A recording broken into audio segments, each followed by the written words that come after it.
Tensions between Israel and Iran are escalating. Recent airstrikes pushed oil prices up 7%, and gold continues to hit record highs.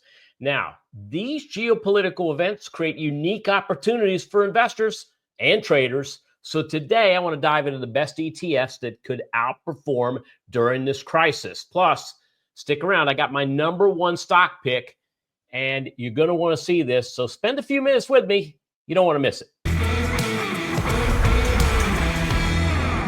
Hey folks, Tom here. Welcome to the channel. Let's jump into the ETFs poised to benefit the Israel-Iran conflict. So first up, I want to talk about energy, as the Middle East produces about a third of the global oil that's outstanding. Fears of supply disruptions are driving prices higher. My number one energy pick is USO, currently trading around $78.84. If you want direct exposure to oil prices, USO tracks WTI crude futures. It surged 7% after Israel strikes, but it's only up about 2.6% this year. A lot of that move, we've gone from being down significantly to being up very recently due to the Trump administration's drill baby drill concept. But this is taking things to a new level.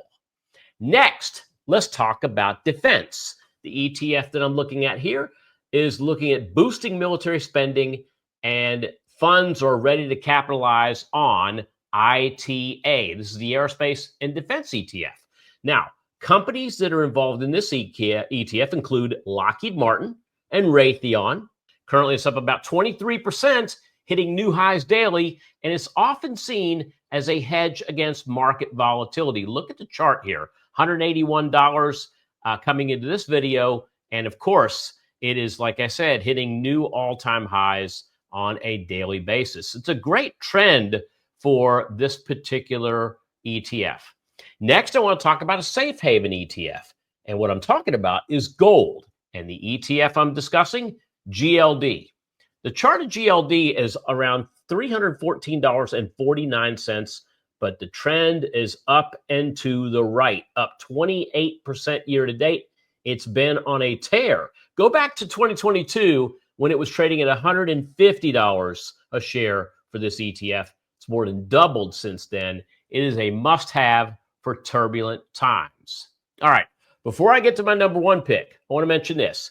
These ETFs are positioned to outperform, but keep in mind, I'm not looking to day trade these. These are turbulent enough already. I'm a pattern trader. That means that I am looking at 30 to 60 day realm. And with that, my number one pick, my number one ETF to move higher during heightened tensions in the Middle East is HACK, H-A-C-K. If you didn't know what that is, that's the symbol for the Amplify Cybersecurity Fund. It's an ETF that's comprised of these as well as many other stocks, but these are the top five. Broadcom, which actually weights out over 10% of the ETF. Next is Cisco Systems, Palo Alto Networks, CrowdStrike, and rounding out the top five in terms of weight and market cap is General Dynamics. Now, why did I choose HACK? Because even though the markets are very volatile this month with geopolitical events, HACK is positioned to go on a 28-day price run starting today and ending around mid-August. And this price run is expected to boost HACK's price by around 5%. Now, how do I know this? Because I have all this data, years and years of data that show me that HACK's made this exact same price jump, the exact same 28-day period for 9 of the last 10 years. Take a look here. This is a 10-year price pattern of HACK, and this is different than what you're typically looking at on charts. This is every year going back 10 years if you were to buy HACK and hold it during this 28-day period. So in 2015, not that much. Had a big move in 2016. The only loser was 2017 with a 0.78% correction. But 2018, 19, 2020, 21, 22, 23, and 24, all big moves. What's better is that the moves are consistently, on average, getting higher and higher. That's why I'm looking for a 5% move. Now, the other thing you probably realize is these don't go up in straight lines. The important takeaway here is that in 9 of the last 10 years, They all ended higher than they started. So where's Hack at today?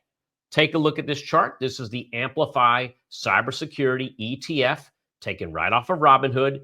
As you can see, it's trading around $84.27. And it too, this is the last month of the chart.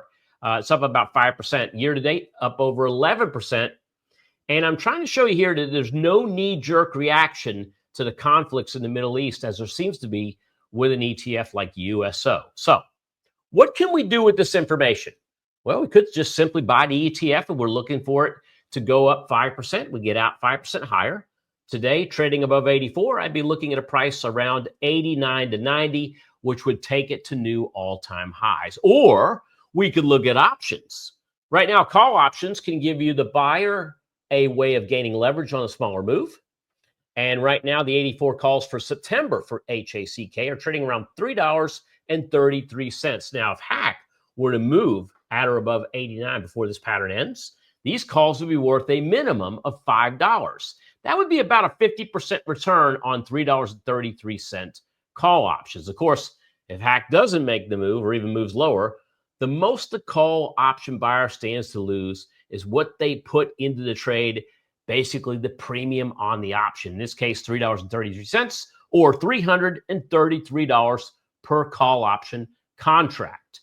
Now, I want to make a special note that the spreads on these options are wide. So it makes sense as an option buyer to use limit orders. That way, you know what you're getting for your trade. A limit order is an order where the buyer gets it at a specified price or better.